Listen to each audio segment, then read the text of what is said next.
अस्सलाम वालेकुम व्यूवर्स। मैं बहुत देर से मुसलसल एक बात कह रहा हूँ कि जैसे ही कोरोना काबू में आएगा और दुनिया अपने असल की तरफ वापस आएगी तो तीसरी आलमी जंग जो है वो हमारे सर पे मंडला रही होगी। इसके तमाम इंतज़ामात मुकम्मल कर लिए गए हैं और जैसे ही कोरोना की वबा पे काबू पाया जाएगा वैसे ही आप देखेंगे कि दुनिया के अंदर तीसरी आलमी जंग और नई आलमी क़ुव्वत के फ़ैसले की जो जंग है वो शुरू हो जाएगी। जब ये दूसरी आलमी जंग हुई थी तो कोई सोच नहीं सकता था कि अमेरिका जो है वो दुनिया का सुपर पावर बन जाएगा और बरतानिया जो है वो पीछे बहुत पीछे चला जाएगा। अब इसी तरह अब कोई सोच ही नहीं सकता कि कोरोना की वबा ख़त्म होने के बाद हो सकता है कि अमेरिका खुद जो है वो टुकड़े टुकड़े हो जाए। जब रूस के लिए ये बात की जाती थी तो तब भी कोई इस बात को मानता नहीं था, लेकिन ये बात फिर देखने में आई कि रूस भी टुकड़े टुकड़े हुआ। अब सूरत हाल ये है कि विदन अमेरिका ये आवाज़ें बुलंद होना शुरू हो गई हैं मुख्तलिफ़ रियासतों की तरफ से कि जो उनके टैक्सेस इकट्ठे होते हैं वो विफाक जंगों में झोंक देता है या दुनिया की लड़ाइयों में लगा देता है, और बहुत सारे जो अब रियासतें हैं वो इसके ख़िलाफ़ उठ खड़ी हुई हैं।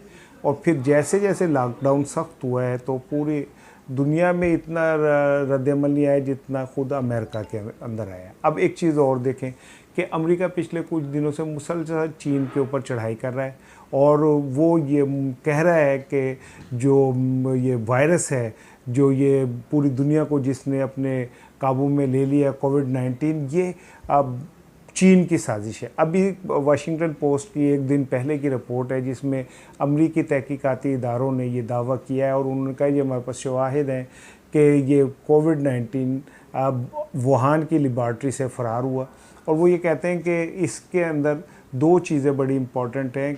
वो चमगादड़ें जिन पे ये सारा काम हो रहा था उनको ना तो प्रॉपर तलफ़ किया गया, ना उन्हें उस तरह ख़त्म किया गया जिससे ये वायरस जो है ना फैलता। दूसरी चीज़ ये कि अमरीकी इदारे ये कहते हैं कि वर्ल्ड हेल्थ ऑर्गेनाइजेशन जो है WHO वो भी इस साजिश में शरीक है। और जब चीन ने ये कहा कि ये वायरस एक इंसान से दूसरे को नहीं लगता तो WHO ने भी इसकी तायद की थी। लेकिन अब ऐसा लग रहा है कि ये मामला जैसे ही का कोरोना का ख़त्म होगा दुनिया जो है वो तीसरी आलमी जंग पे खड़ी होगी।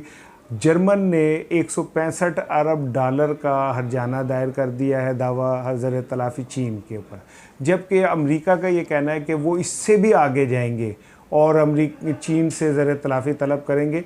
बल्कि जो हमारी इतलात हैं कि ट्रंप का ये कहना है कि उनके पास ये तरीका मौजूद है जिससे वो ये दौलत ये ज़र तलाफ़ी ले लेंगे। और वो ये है कि अरबों ट्रिलियन डॉलर्स के जो बॉन्ड्स हैं वो अमेरिकन बैंक में मौजूद हैं चीन के, जो उसने वहाँ जमा कराए हुए हैं।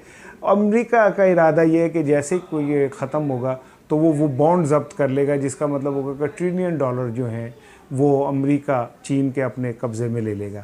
दूसरी जानिब चीन ने यह किया कि 2-3 दिन कबल उसने अचानक स्टॉक एक्सचेंजेस में जो उसकी स्टॉक एक्सचेंजेस थी उसमें डॉलर्स में काम हो रहा था वो उसने ख़त्म करके अपनी करेंसी युआन में शुरू कर दिया है। इसका मतलब ये कि चीन ने भी अपनी तैयारी कर ली है और वो भी ज़हनी तौर पर तैयार है। लेकिन अब चीन को हराना इतना आसान नहीं है। उसकी वजह यह कि चीन ना तो अब 30 साल पहले वाला चीन है, ना चीन अब 50 साल पहले वाला चीन है।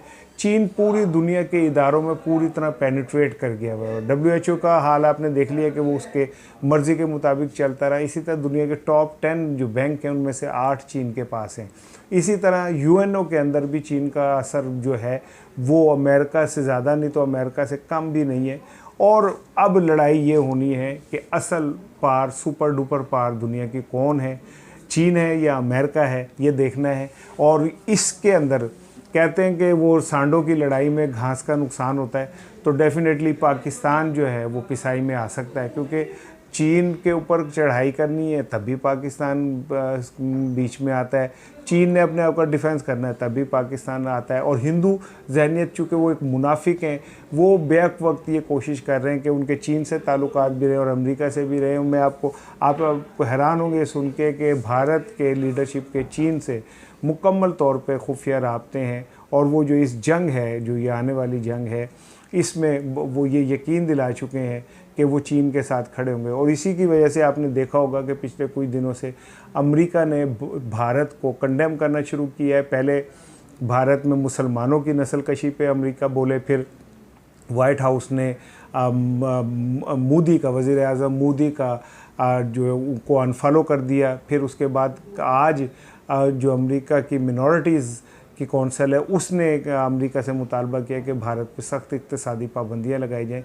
तो अमेरिका भी जो है वो भारत से नाला नज़र आ रहा है, जबकि भारत खुफिया तौर पे चीन के साथ मुकम्मल राब्ते में। इन हालात में पाकिस्तानी क़यादत का बहुत बड़ा इम्तहान है कि वो किसके साथ खड़े होते हैं और इन हालात का किस तरह फ़ायदा उठाते हैं, क्योंकि अफ़गानिस्तान से अमेरिकन फ़ौज भी जारी है और अमरीकी सदर ने इसका ऐलान कर दिया। इसके बाद इस खित्ते में ताकत का एक नया बहरान पैदा होगा और ये बहरान पाकिस्तान और भारत के दरमियान भी पैदा होगा कि इस खित्ते के ज़्यादा से ज़्यादा कौन जो है वो उसके हाथ में वसाइल आते हैं।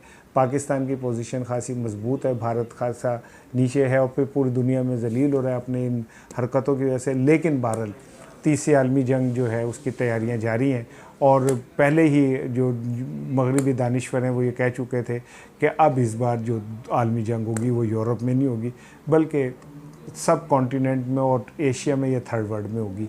अल्लाह पाकिस्तान की हिफाजत फरमाए। अस्सलाम वालेकुम।